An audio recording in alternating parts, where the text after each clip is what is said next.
smoke the dizzy, but we can always share some disease.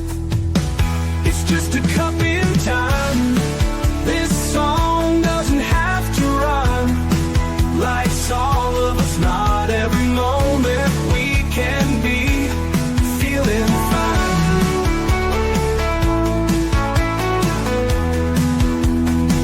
I wanna share a moment, just a second if you will, maybe even a cup of thrill. We could share this performance. It's tea time, come sit with me. Well, welcome guys. Miss Liz in the house. That's right. I am back. And today I have a returning guest, and you know how that works. Miss Liz always likes the returning guest because I already broke the ice with these guests. So we get down some little rabbit holes and have some fun. But before we get started today with Kim Lengling, we're going to get you over to Miss Liz's YouTube channel, Spotify, LinkedIn, Facebook, all of those platforms, and just give them a quick subscribe, follow, and share these tea times out, because I guarantee one tea time will resonate with someone in your community, family, or even in your own home. So that's how tea time works with Miss Liz. So let's get started with the disclaimer and then the intro, and then I'm going to get Kim in here and we're going to spill a tea. And we're going to spill a different type of tea today. We're going to get her right on the spot and get her to spill her tea with us. So the disclaimer for Miss Liz's Tea Time live show. Miss Liz's Tea Time is a global platform dedicated to sharing real life stories, diverse perspectives, and meaningful conversations that inspire awareness, healing, and connection. I, Miss Liz, is going live using StreamYard. Before leaving a comment during the live broadcast, please grant StreamYard permission to display your name at StreamYard.com. Please be advised that all the content brought forward during any Tea Time show is presented in good faith. However, discussions may include opinions, beliefs, and perspectives that do not necessarily represent the views of Miss Liz or the Tea Time platform. Information shared by guests is based on their own experiences and is perceived to be accurate at the giving time of airing. All guests, viewers, and participants are responsible for using their own judgment when considering any action or decision that may relate to these discussions. Some episodes may cover sensitive topics, including, but not limited to, trauma, abuse, grief, mental health, and other emotionally triggered subjects. Listeners' and viewers' discretion is strongly advised. Tea Time with Miss Liz is an open discussion forum designed to offer insight, inspire awareness, and create connection. It is not a substitute for professional, medical, legal, or therapeutical advice. If you require professional support, please seek assistance from qualified professionals or trusted resources in your area. If you have any questions regarding this disclaimer or the content of this discussion, you are welcome to contact me, aka Miss Liz, directly at my email at bookingmissliz@gmail.com or visit my link tree at Miss Liz's Tea Time. By choosing to participate in, comment on, or view these live shows, you acknowledge and accept this disclaimer. Your participation is entirely voluntary. I, Miss Liz, welcomes you to join the conversation with an open heart, and if at any time you feel this platform is not right for you, I respect your wishes and decision and welcome you back whenever you are ready. Tea Time with Miss Liz is serving truth and awareness one cup at a time. Now let me give you a little bit on the returning guests. Today I have the joy of welcoming back a dear friend of the table, Kim Lengling. Kim is more than an author, a podcast host. She's a veteran, an advocate, and a storyteller whose words invite us to see hope even in the darkest corners. Through her writing and speaking, Kim reminds us that kindness isn't just an ideal. It's something we can live and share every day. She's joining us today to talk about hope, kindness, and real talk, finding light in everyday moments, and to give us a heartfelt glimpse into her upcoming book, 15 Ways Pets Teach Us Kindness, where she explores the powerful lessons of love and compassion our animals' companions can teach us. So pour yourself a warm cup, settle in, and let's lean into this conversation, one that promises to fill our hearts, spark reflection, and show us new ways to keep hope alive. Let me welcome Kim Lengling to Tea Time. Welcome, Kim. Hi, thank you for having me. It's good to be here again. It is always nice to see a returning guest because then I know I'm doing something right. So, Kim, for my first-time listeners that might have never heard your story the first time, share a little bit about who Kim was as a little girl and who Kim is now. Who Kim was as a little girl? Golly. Well, that's going back a hot minute. Bring you way back, girl. Yeah. I grew up in small town America. one red light type of small town America, out in the country. Grew up playing out in the woods and in the creek, catching crayfish, tadpoles, all stuff like that. And I think that's where my love of nature and animals began. Well, I know it is because I spent so much time outside. I was also a jock. I played every sport we could because that was pretty much all there was to do in my small town growing up. And graduated, joined the military, went into the Air Force, served my time, got out, came home. I'm like summarizing this. So putting it into a small nugget. Came home, married my high school sweetheart. We have since divorced, but we were married for about 15 years, had a beautiful daughter who has married herself. She is now married and has her own daughter who will be 2 in a couple of days. So I'm a first-time grandma and I'm loving every second of it. And that's what I am and who I am up to this point. Oh, Kim, I love it. I love that you're a grandma because you got the grandma groove. Like, there's nothing like grandma love. My granddaughter just turned 4 and started kindergarten, and I was just like, oh, and then I have a new one that's coming in February from my son. So grandma love all out there. Like, share a little bit about grandmas. Oh my gosh. I heard, we all hear it growing up and from other people, when you're grandma, it's just like, oh my gosh, grandma's being a grandparent's the best thing in the world. And sometimes I hear people say, oh, it's better than being a parent.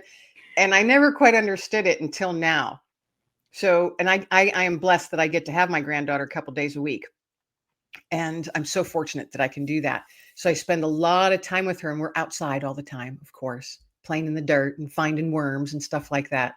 But the thing that I have found and I've finally understood and now realize is that when you're a grandparent and you have that child with you, all of your time and focus and energy and love is on that child. You don't have 10 other things going on, like got to go pick up this child from school, got to run over here, got to make dinner, got to do dishes, got to get that laundry out, got to make lunches for tomorrow's school lunch. And you don't have all that time that you can give. But as a grandparent, when you have that child, all of your focus is on that child. And it is such a blessing. And so I am having an absolute blast. And she's going to be 2. She's just finding her words now. And her little personality's coming out. She's got a little attitude. And I just love every second of it. Oh, the 2s are the best, right? Yeah. Like, especially when they start talking full sentences and stuff like that, right? Then you're like, oh, well, isn't that interesting? And they take us down journeys that were just like that pause moment, right? Well, you know what they do? They remind you to take notice of the little things. Yeah. Because those are the important things. Yeah. See the world through their eyes. And I think that's a really great reminder when it doesn't have to be a grandchild. It could just be a child in your life that, look at the world through their eyes because they see everything in awe and wonder. And you lose that as you get older. But now I'm seeing the world through awe and wonder again. You see a dandelion growing and you just look at it and go, oh, like my granddaughter does. Oh, it's amazing because it is. It's amazing. Well, it kind of goes into your book, right? That you're releasing. Is it released yet? No, November 4th, it will be released. It's an ebook, but I'm also working on the print version. So I don't know when that's going to come out. The print version is going to be expanded. The ebook is a short little book, fun little read with little nuggets of hope from my dog, Dexter. So he wrote a lot of the book. So I got to see that picture of Dexter yesterday on LinkedIn. I was like, oh, look at him. He's my boy. I like what you said, nuggets, because you do this nuggets every day. Nuggets of hope. Yeah. Tell us about the nuggets of hope and that's also one of your books as well, Nuggets of Hope. Yeah. The last book I did last November was Nuggets of Hope. And this new ebook that's coming out in November, it's kind of like a companion one to this, only from the pet version, pet point of view. But the Nuggets of Hope are actual nuggets of hope. And it was, close to 3 years now. It's been almost 3 years. I started seeing and hearing and reading the word hope everywhere. And I was in a dark spot in my life at that time. So I wasn't feeling very hopeful. I'm sure you can understand that. And I'm sure some of your listeners can understand that. But the word hope was just showing up, and I'm going, oh my goodness, come on. I don't want anything to do with hope. I mean, I had that attitude, don't give me light and sunshine and joy. I don't want to see it I right don't now. want it. So, but it wouldn't go away. Literally for weeks, the word was showing up everywhere. And I realized, okay, I'm supposed to do something. And as a Christian, I feel that that's like a little nudge from God telling me, hey, here, do something. And so I was like, well, I don't know what I'm supposed I don't feel like giving hope. But I remembered I had this small deck of cards from a networking event years ago. And they were in the back of a drawer, and they were those little like affirmations saying, you're awesome, you're a rock star, you've got this, stuff like that. Yeah. And so I had a few of those, and I thought, well, I'll just take those and I'll keep them in my purse. And when I'm out and about, I'll just tuck them away. So that's what I did. I'm at a grocery store one day. I took them out of my purse and just tucked them in with like the cookies. I put them in a shirt pocket. I put them in with the motor oil. I just tucked them wherever and thought, okay, done. Did what I was supposed to do. And I started in my head calling those little nuggets of hope at that time. But then if anything, the word started showing up even more after that. And I was like, okay, this is actually getting annoying. What am I supposed to do? And I just kind of felt this nudge, this whisper, you need to personally give someone hope. Period. And I just went, oh my gosh. So I didn't know what to do. And I'm like, well, nuggets of hope, nugget, nugget, nugget, how your brain goes, Like at little least chicken how my nuggets. brain goes. And so I got online and I found these polished stones with the word hope engraved. That's right. I was just going to say that. I remember you saying something about a stone the last time you were on Tea Time. Yeah, these little guys. So I ordered some and thought, okay, well, those are my actual nuggets of hope. I'll just give those out. And I'm like, ugh. So, I put a couple in my pocket, and I was out one day doing errands, and I noticed a woman in an aisle just standing, staring at the items on the shelves. But I noticed right away that the way she was looking, she wasn't looking at the stuff. She was like lost in one of those moments. Like, is she on the verge of a panic attack? Is she talking to herself like right now? Like in and out, breathe. You're okay. I mean, I understood and noticed and recognized the stance and the look on her face. And I went, okay, she needs a nugget of hope. And without hesitation, I just reached in my pocket and I came up on her side. So she saw me. And I just said, excuse me, ma'am. And she turned and looked at me with just that look. I can't describe it. Lost. Yeah. Sad. And I said, I'd like to give you a nugget of hope today. And I held out my hand, and she held out hers. I'm a total stranger, but she held out her hand. And I said, I wish you a blessed day. And I turned and walked away because I never felt that I was supposed to chit chat, find her name, her story, nothing. Just give that nugget to her. And as I'm walking away, I heard her say, oh my goodness, you have no idea. Thank you. Thank you. You have no idea. And that was the first nugget that I gave out. And I've been doing it ever since because that nudge hasn't left me. So I'm going to keep on doing that until I'm not supposed to anymore, but I don't think I'm supposed to stop. No, I don't think so. Why wouldn't you want to give someone hope? Why wouldn't you want to share some kindness, especially if you're in your own darkness, even though it's hard, make yourself do it. Well, your nuggets of hope have gotten me through some of my dark days. Like when I see those little postcards that are on your LinkedIn, I'm just like, Kim, how did you know I needed this today? Oh, I am so glad. See, I post those every Friday, and you never know. And that's just in my thing. It's like, well, why do I keep doing this? But my nudge is, no, you keep doing it every Friday, end the week with a nugget of hope. And so that I've been doing that for a long time now. I'm so glad because I don't get feedback on those. So thank you. I'm so glad. No, I like it because it's very simple, but it's right to the point. And it's that moment of you're not alone. Exactly. See, they're doing what I was hoping they'd do. Yay. Well, they work for me. I don't know if they work for anybody else, but I'm telling you, they work for me. Like, good. I mean, like I was in a dark place for a while, a really dark place where I didn't even think I would get up in the morning, Kim. And then I seen these nuggets of hope, and I was just like, Kim, how did you know?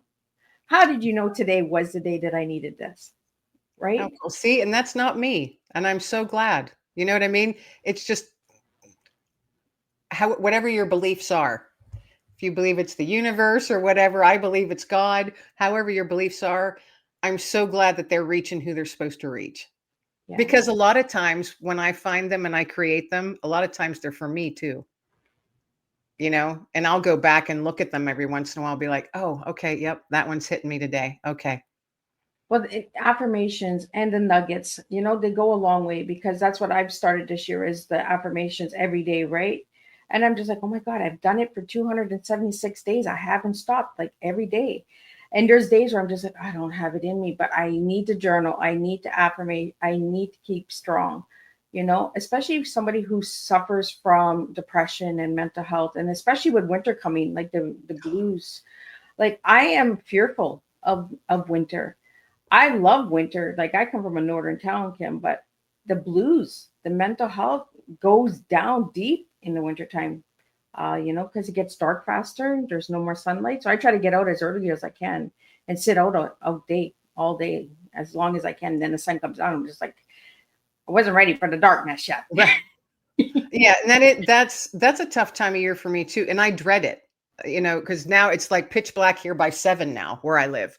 And it doesn't get light until after 7 a.m. now. And and I'm like, every day, the day is like, what is it, a minute or a minute and a half shorter every day? And it's tough because I am positive I have seasonal affective disorder along with my PTSD. So you put those together, like, and I completely understand what you're saying. Knowing that, and winter to me is beautiful, but there are days where I have to really remind myself or push myself to find the beauty in it. Yeah. And that kind of goes into what you do with all the kindness, right? But as you were sharing, I was like, I think she had a stone. She had a stone. I remember a stone. See, my little brain sometimes clicks on and it's like, oh no, that's Kim. That's the Kim I know. I have so many different Kims that I'm getting mixed up. We were talking about that before we went live about your tea, and I was like, that's not Kim's tea. And I said, I don't even remember what I sent you, but I know that wasn't it. Right? Your guess, right? You're just like, that's not coming from her. So Kim, let's get into your tea and then let's get into your book, because I've had some questions that were sent in that I'd like to get out to you. Okay. So give me your tea on the spot, girl. On the spot. Remind me how you want that given. Three words that represent your story or you. It doesn't have to start with the TEA or the TEE. Okay, just 3 words. Yeah, and I honestly don't remember what I sent you, but to me it's faith, perseverance, and determination. See, that's more my girl. Yeah. So yeah, those 3 off the top of my head, those 3, I think they create a good little nugget right there. Faith, perseverance, and determination. Faith, because that's what keeps me going. If I didn't, I lived for a long time without faith, and I don't ever want to live that way again. Perseverance is, I tell myself all the time, pull up your big girl panties, Kim. We can get through this. Me, myself, and I, the 3 of us, and my dog Dexter, we can get through this, and determination. I'm determined to get through it. I'm determined to not stay in a dark spot if I have those dark days, because I go through anxiety and depression that goes along with my PTSD, and some days are rougher than others. I've got a toolbox that I've built over the years that is very helpful, and I'm so thankful for those who have helped me along the way. But determination, I'm determined to not ever go back to that super dark spot where I was at before it felt like my world imploded and I had to crawl out. I don't ever want to go back there. So I'm determined not to. So determined to keep myself healthy, mentally, physically, and do what it is I need to do to stay that way. See, and I knew your tea wasn't what I had over here in my little book. I was just like, nope, that's not Kim. So Kim, we had some questions that came in that I'd like to get out to you. The first one that came in is, what inspired you to gather stories about the way pets teach us kindness? I am a huge animal lover, and I have watched, like I had mentioned earlier, growing up, I watch animals. I've always lived in the country, and I see how they interact with each other and how they interact with humans, whether they're domestic animals or like the deer that come through my backyard every day. The raccoons and how they take care of their babies, birds, crows, how you watch a crow family. Crows families stay together for their lifetimes. And it's just, if you pay more attention to nature, it has a lot of lessons to teach humans that humans have forgotten or they've chosen to forget. And Yeah.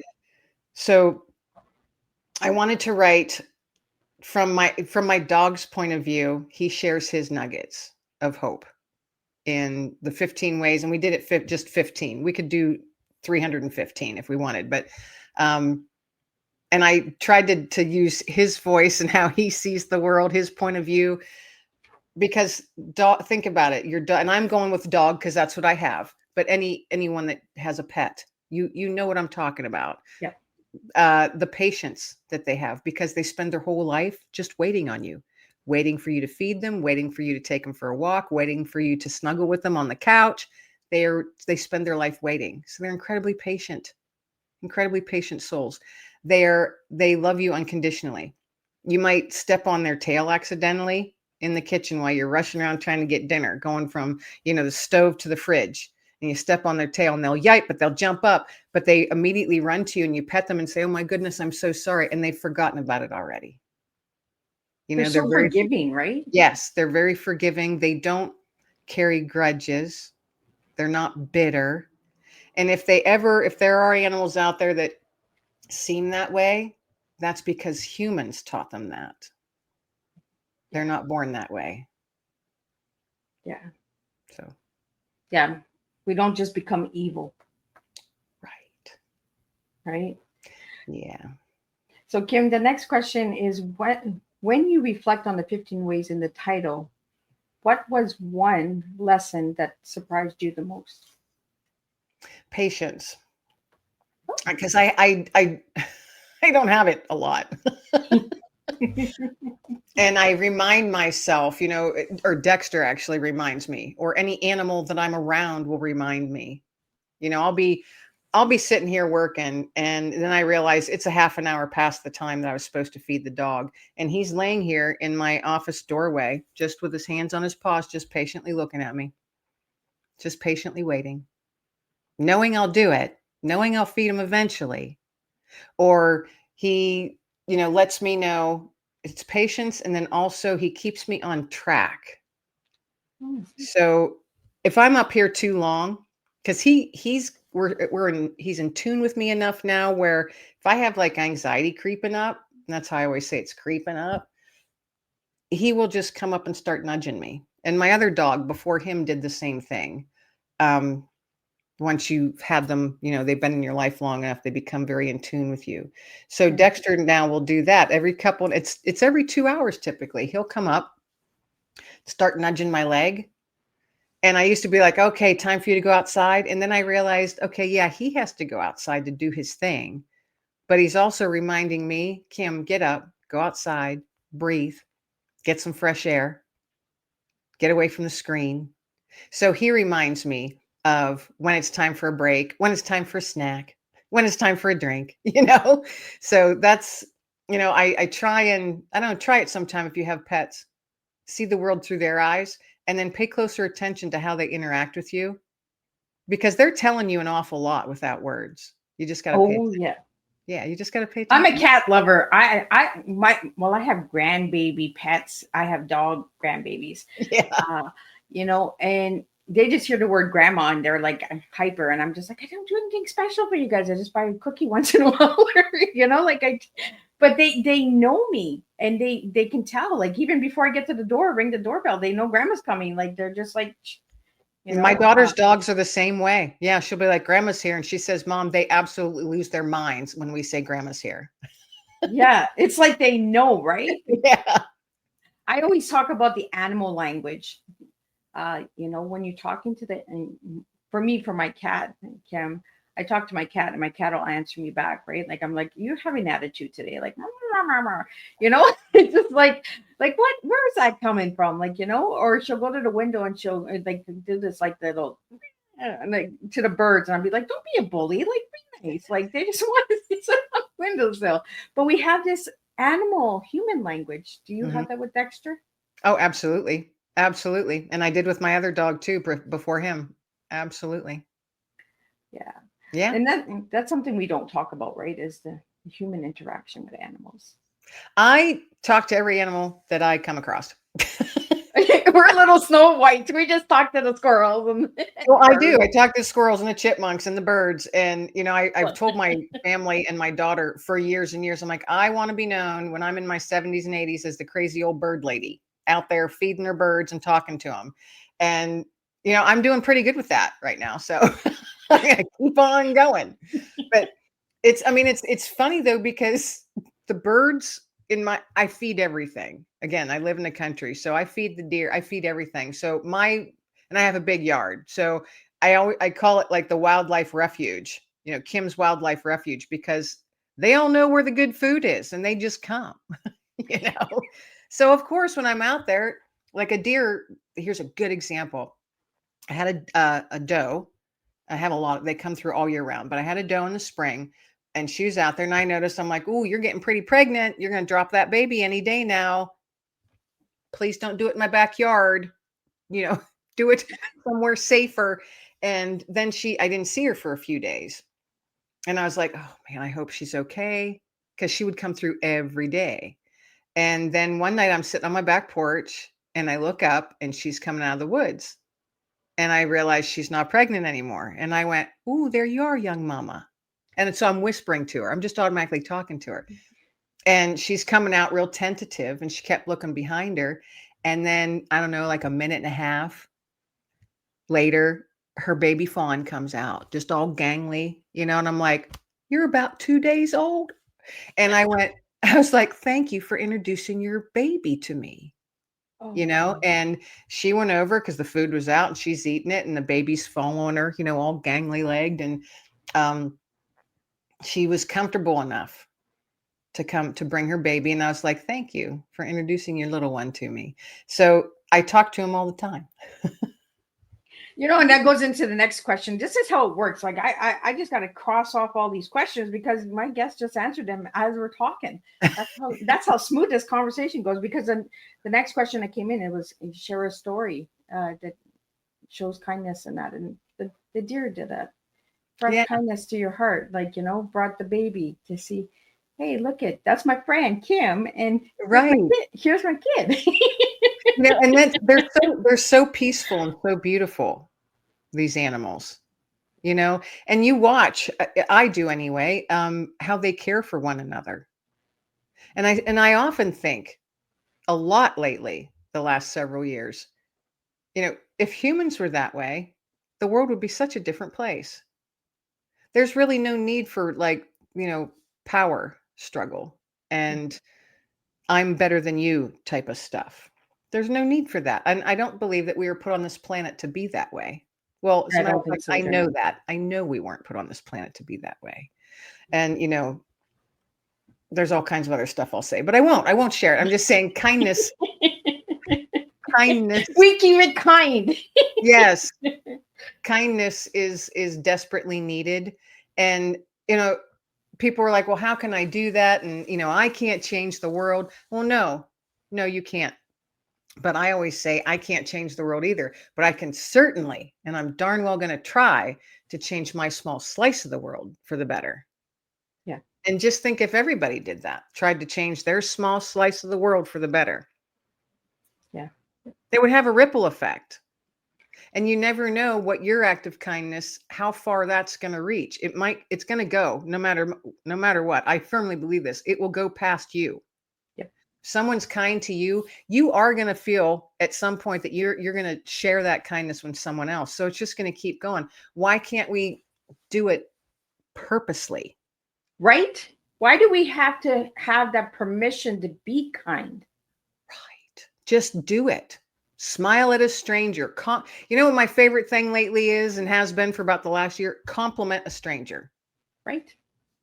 You have the smiles that you get back in return make your day.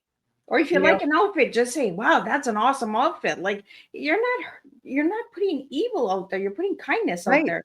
I saw this group of 3 ladies. They had these huge purple hats on. I was in Walmart, and they were older, probably in their 70s, I'm guessing, but they were older than me. And they're walking in they're giggling like young girls. And I just started smiling right away, just like, oh my gosh, look at them. Look at those beautiful women. And as they walked by me, I said, ladies, I have got to say, and they all turned and looked at me. I went, you are rocking those hats. And they just started laughing and saying, thank you. But I mean, it made their day and it made mine to see them. Yeah. I don't know. I know there's a red hat society, but I think There purple is. hat. I tried to get into when I was like in my 40s, and they said you have to be 50. You're a pink lady right now, and I was like, well, I like pink too, but I Oh, want to be a red hat lady. I could be a red hat lady now. Yeah, I'm in my 50s now, so I can be a red Me hat. too. Yeah. And I think after 70, it's the purple hat lady. Oh, so these ladies were in their but they were rocking them, and they were really big brimmed. They were awesome, and they were just having the time of their life, just walking through Walmart, giggling and laughing. And I just, I just thought it was the best thing ever. And I just automatically thought I have to compliment them because they're rocking those hats, man. So Right? just stuff like that. See somebody that's got a sharp looking coat, and you're just like, wow, that coat, beautiful. Right? You are carrying that with style, you know? Or I wish I had the courage to wear something that good. Like, you know what I mean? Like, Yes, we have that fear within ourselves, right? you're right. That we're just like, we couldn't do that. We couldn't wear that. Why can't we wear it? I love hats. I think hats are awesome, but I always thought I can't carry them off. But I started a couple years ago randomly buying hats that I would never normally buy for myself. I will wear baseball hats, put a ponytail hat, in baseball hats. I've always done that, but like a true hat, to like Nice feel a tea little, hat. I have a longer, Kim, if you want a tea hat. to feel like, feel a little snappier. So Right? I have a couple and I wear them every once in a while, like in the fall and the winter. And when you put them on, you're just like, yeah, gives you like a little attitude, like, here I go. I am rocking my hat. So, do that for yourself too. Yeah. Go buy Well, yourself a hat. Kim, and it kind of brings you into your podcast, because your podcast is called Let Fear Bounce. And we're talking about fear, right? Yeah, those little fears that sit on your shoulder that we didn't invite them there, but there they are anyway. So how did you get the name for your podcast? It was during when the world changed in 2020. I had lost my job along with millions of others. And I told myself, okay, Kim, be angry for 24 hours. Yell, scream, go outside, whatever you swear at the world, do what you have to do for 24 hours. And then that's it. After that, no more. So I did that. I was angry for 24 hours and I did that really well for 24 hours. That's it. We're only allowed to be mad for 24 hours. Then we got to get kind again. Yeah. And then it was like, okay, the next day I'm sitting on the edge of my bed and I'm like, what are you good at? What do you like to do? And what do you have a passion for? I asked myself those 3 questions. And I'm like, okay, well, I like talking to people. I like public speaking. I like writing. I've always wanted to be able to have more time to write. Now I do. What can I do? What about this podcast thingy? I had never heard of, I had never listened to podcasts. I'd heard of them, but I didn't know anything about them. So that day I literally Googled how to make a podcast. And 2 hours later on my really old laptop with no microphone, nothing external, it's just all my old laptop, I did my first episode. And I look back now and it's so bad, but I did it. And almost 5 years later, here I am. But that day, when I was sitting on the edge of my bed asking myself those 3 questions, I'm like, okay, you can't let, how are you going to pay the bills? Oh my gosh, mortgage is coming. This is only going to last so long. Okay, if I get unemployment, that's only going to last so long. How am I going to find a job when everything's, all of that. Yeah. because the world was closed, everything. And so it's like, oh, Kim, you cannot let that land. You cannot. And then you turn on the television or the radio and it's just throwing fear at you. Don't leave your house. Don't breathe. Don't be near your family members. You'll die. Don't hug me. Yeah, don't be, stay 6 feet away, stand on this sticker. I mean, to me, it got to the point where it was so ridiculous. I no longer believed it.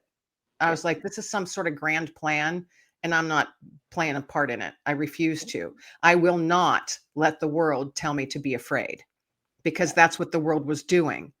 Telling us, think about it, folks. It was telling us, you need to be afraid to leave your house. You need to be afraid to stand closer than 6 feet to someone. And I'm like, no, that is not how we're supposed to live. And I refuse that. I refuse to accept it. So I was like, all right, Kim, armor up and let fear bounce. And that was my thought. And then when I was playing around and trying to figure out how to do a podcast, I'm like, well, what would I call it? And I'm like, oh, I'm going to call it Let Fear Bounce. So that's how it came. The world gave me it.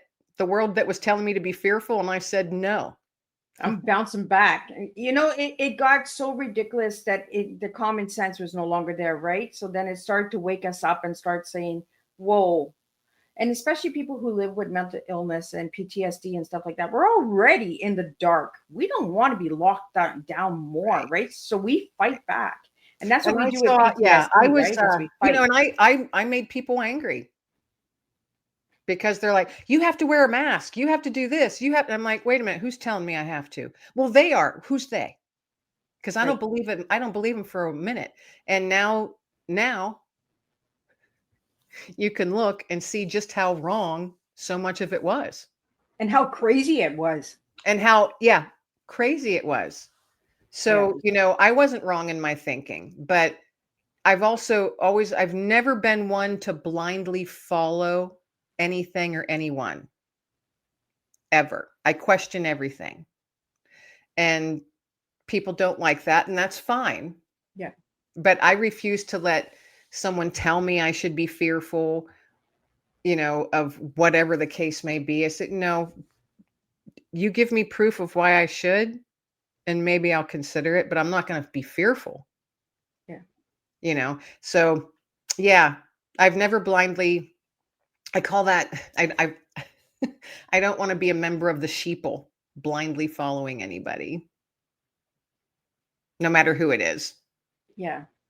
I think we all got to push back, right? We all have to have a little bit of rebel in us. You have to be your own advocate. Absolutely, 100%.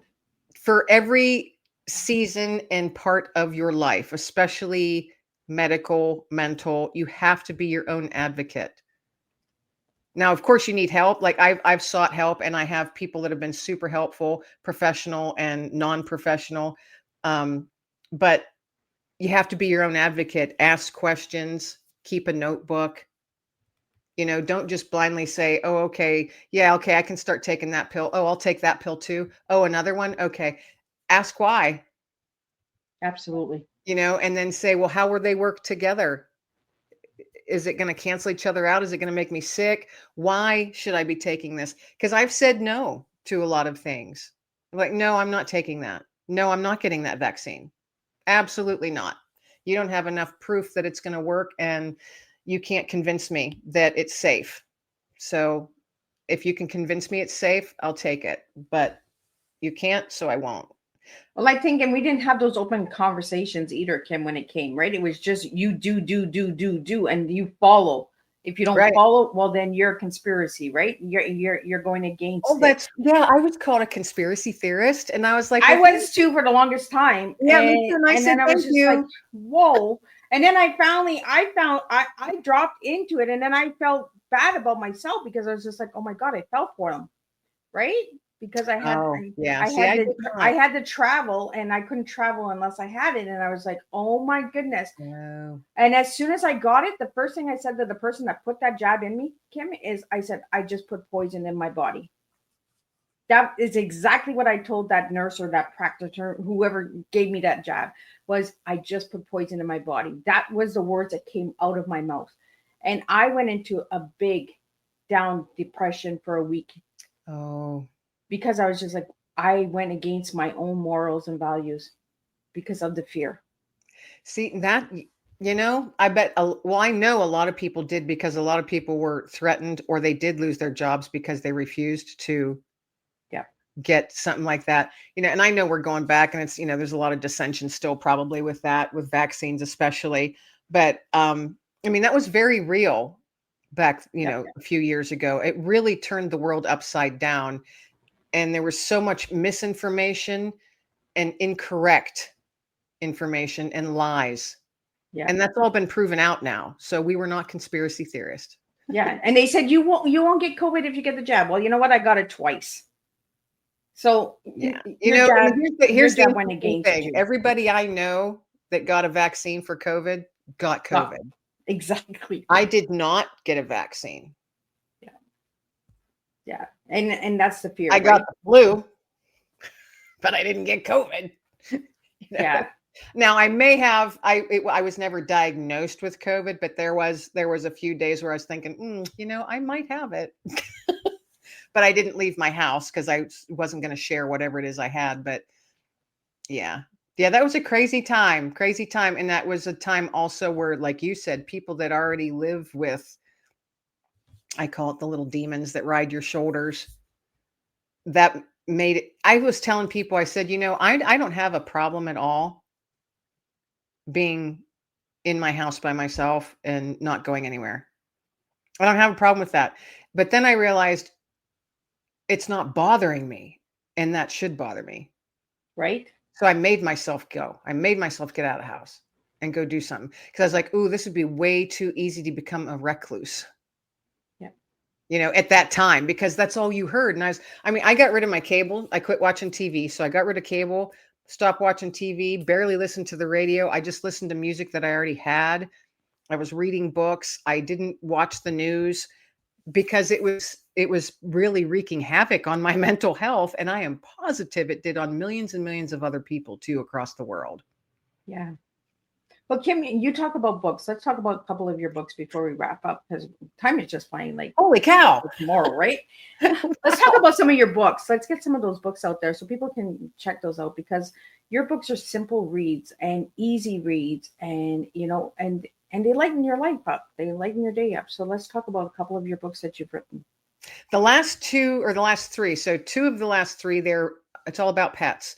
Paw Prints on the Couch and Paw Prints on the Kitchen Floor. They're anthologies, so it is different authors sharing a story. So there's 15 to 20 stories from different people sharing their stories of how their pets have changed or enhanced their lives.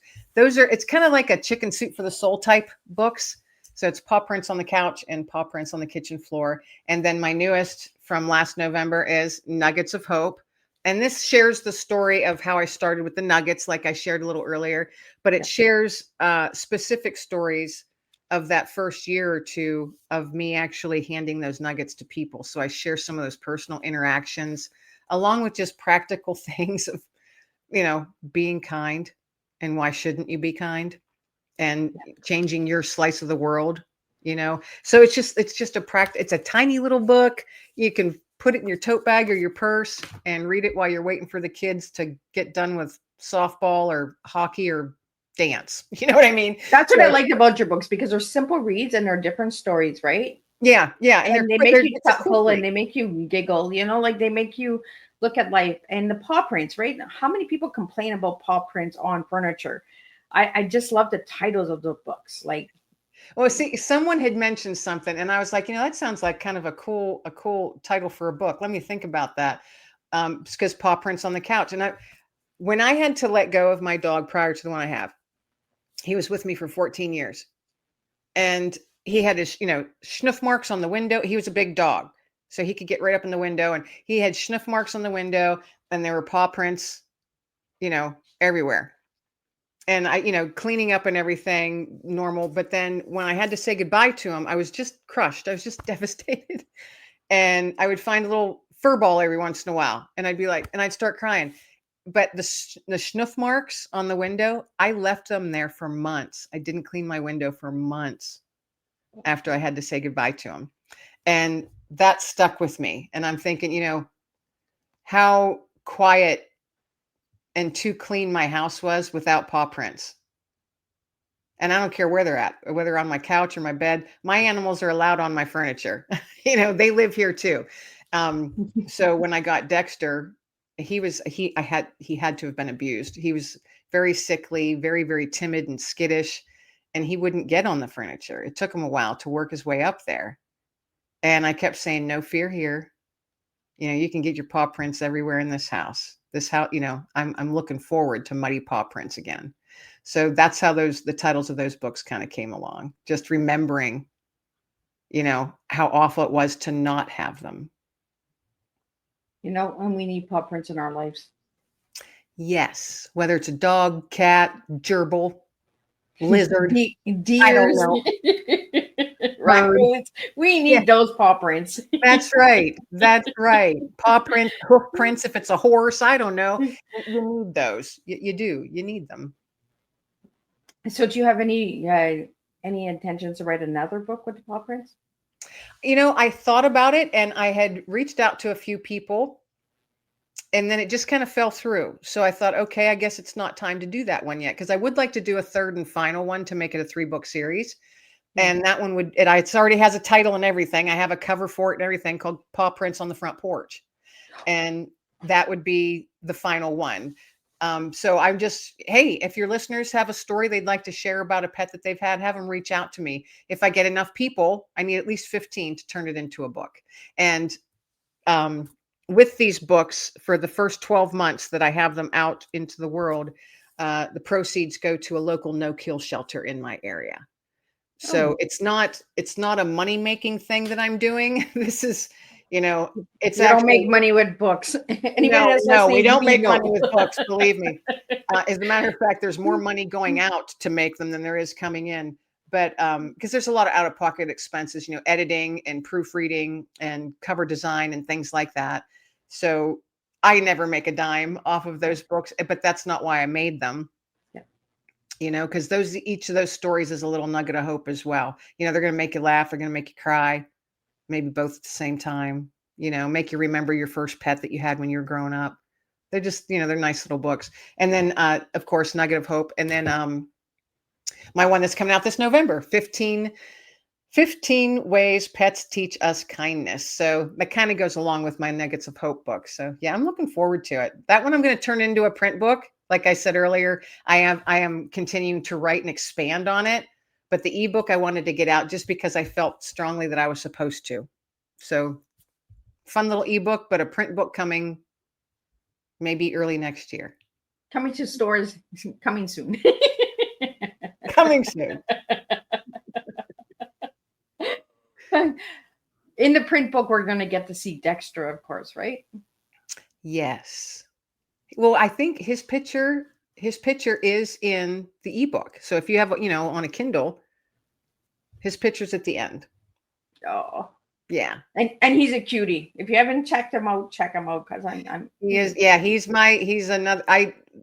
Each of the animals I've had have been rescues from a shelter, and actually a kill shelter that, and I prefer to rescue the dogs from there. So, my dogs have all been from there, and he came from there. So yeah, he's a very unique guy.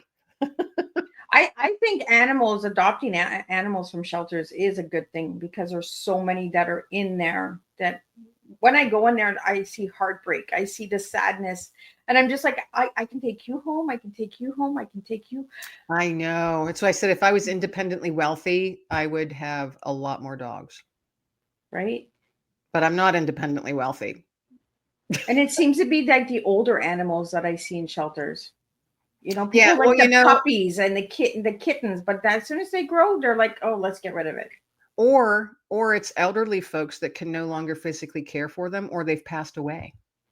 Oh. And their family members don't want the dog. That happens a lot. So here's a little tip for you folks, for you with pets. Make sure you have something in place, because we're not promised tomorrow. Yeah. We never know what's going to happen in life. Make sure you have something in place, and funds, if you're able to set aside funds, that you have a specific person and money to provide for that person to take care of your animal should you no longer be able to. Don't just assume your daughter will be able to take your dog. don't assume that, because they might not be able to. Because I know my daughter would not be able to take my dog.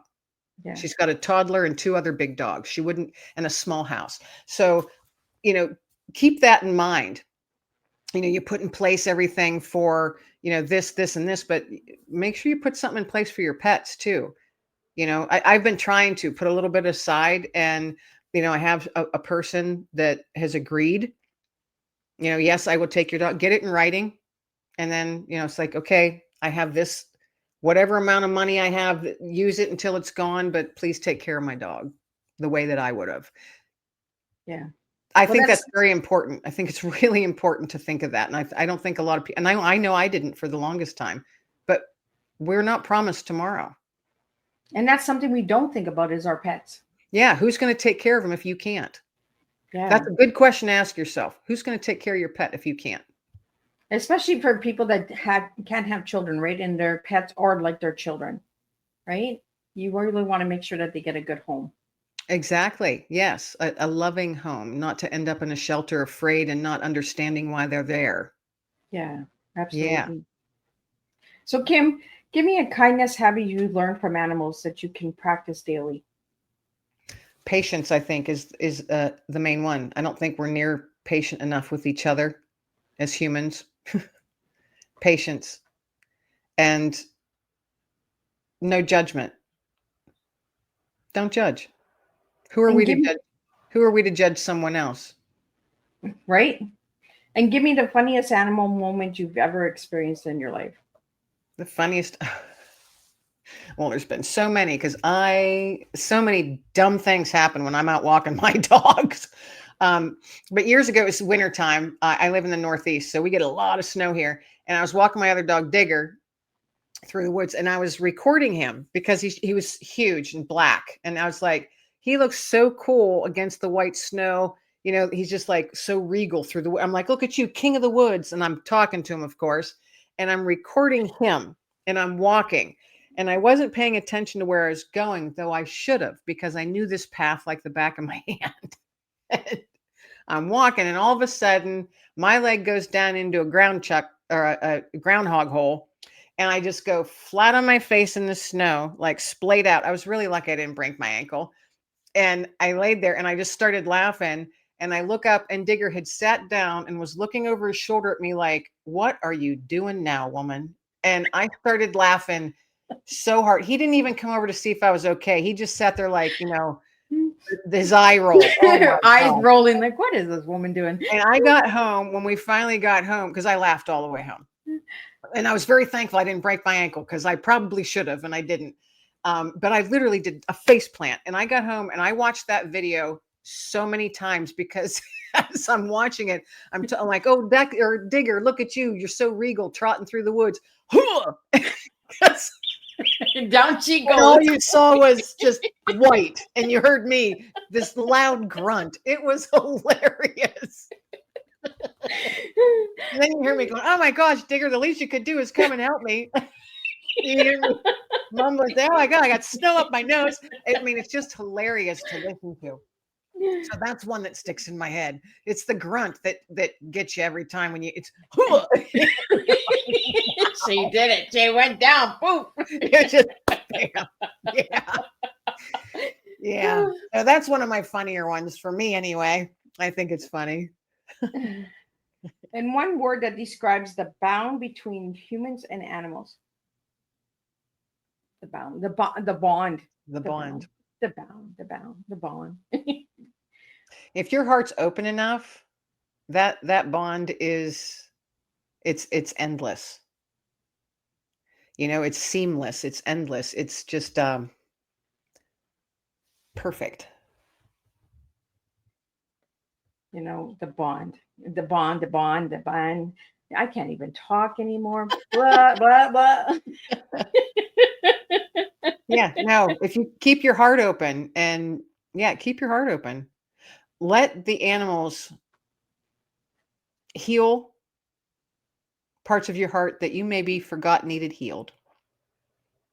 And Kim, what makes you laugh on tough days? My dog. My Why? dog makes me laugh. just some of his looks or the way, the looks he'll give me, like, come on, really? Pull yourself out of it. You know what I mean? Really, woman?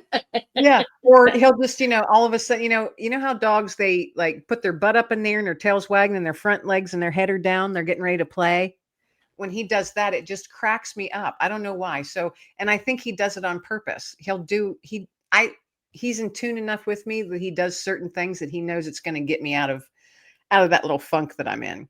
Or I look at pictures of my granddaughter or watch videos of my granddaughter because she's just nothing but joy. So that's what I do. It's precious little moments. And what's one word that you can give everybody out there today to reflect on? Hope. Why? There's always hope. Always. It doesn't matter if you live in the city and you don't see anything but cement.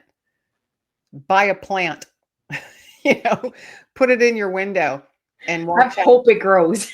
And well, I mean, you're putting a plant there. That is hope. To watch it grow. So think about it. It's something growing, and why can't you grow with it? The sun's going to come through that window and hit that plant one of these days, and it's going to almost glow, and it's going to be beautiful. The leaves, the way the sun is hitting the leaves just right. And you look at it, you just go, wow, how beautiful that is. That moment was so beautiful. And that moment of hope can carry you through your day. So there's hope everywhere. And where can we find nuggets of hope? I want to get that out. And I want to get out where we can reach you, Kim, as well, and your podcast and all that good stuff, so we can get all that information out to the listener. Okay. All of my books are on Amazon, so you can find them there very easy, just under my name, Kim Lengling, or, the titles of the books. One-stop shop, I guess, to find more about me and what I'm doing and what's coming up is just my website. And that is kimlenglingauthor.com. And my Let Fear Bounce episodes are on there. So they automatically update each week with new episodes on Wednesdays. Also YouTube. I have a Let Fear Bounce YouTube channel that has all of my episodes of my podcast, as well as I added another little part to it called Soothing Sounds. And it's music with nature backgrounds and really soothing music. And I started finding these videos elsewhere. I'm like, these are gorgeous. And just to sit and close your eyes for a few minutes. And I thought, well, I'm going to make some of those too. So it's been fun doing that. So that's a new little part called Soothing Sounds, but it's still on the Let Fear Bounce YouTube channel. And on Spotify and any of your listening platforms, you can listen in on the Let Fear Bounce podcast. But you can find everything and all of that stuff and how to contact me also on my website, kimlenglingauthor.com. And final message today for everybody out there, Kim. Final message. Okay. You're having tough days. We all have them. We're not guaranteed that we won't have them because life is bumpy. But what you need to do is remember, because you're still standing and you're still here, that you have a 100% success rate of making it through the tough days because you're still here. And 100% success rate, that's pretty darn awesome. So remember that. You got a 100% success rate of making it through. So remind yourself of that. Well, I really had an amazing time with you again, Kim. Like always, we always have a good chuckle and some giggles. So I'm just going to do a closing summary, and then I'll be back at 7 p.m. with Kay Sparling, and we'll be talking about music and justice. That's right. We're going to talk a little bit about that as well. So what a heartwarming tea time we've shared with Kim Lengling today. Through her stories and her upcoming book, 15 Ways Pets Touch Us with Kindness, Kim reminded us that sometimes the most profound lessons come from the quietest teachers. A waggling tail, a soft paw, or the unconditional love of a pet. She's shown us that hope and kindness often arrives in life's simplest moments, in small gestures, in listening, in being present for another soul, human or animal. As you step away from the table today, I invite you to carry Kim's message with you. Let's be the kind of people who notice the little things, who offer light in ordinary ways, and who remember that kindness, like love, multiplies when shared. Thank you, Kim, for pouring your heart and wisdom into this tea time. And to all of the watching, And listeners, may you continue to plant seeds of kindness, one cup at a time. Until we meet again, I'll see you at 7 p.m.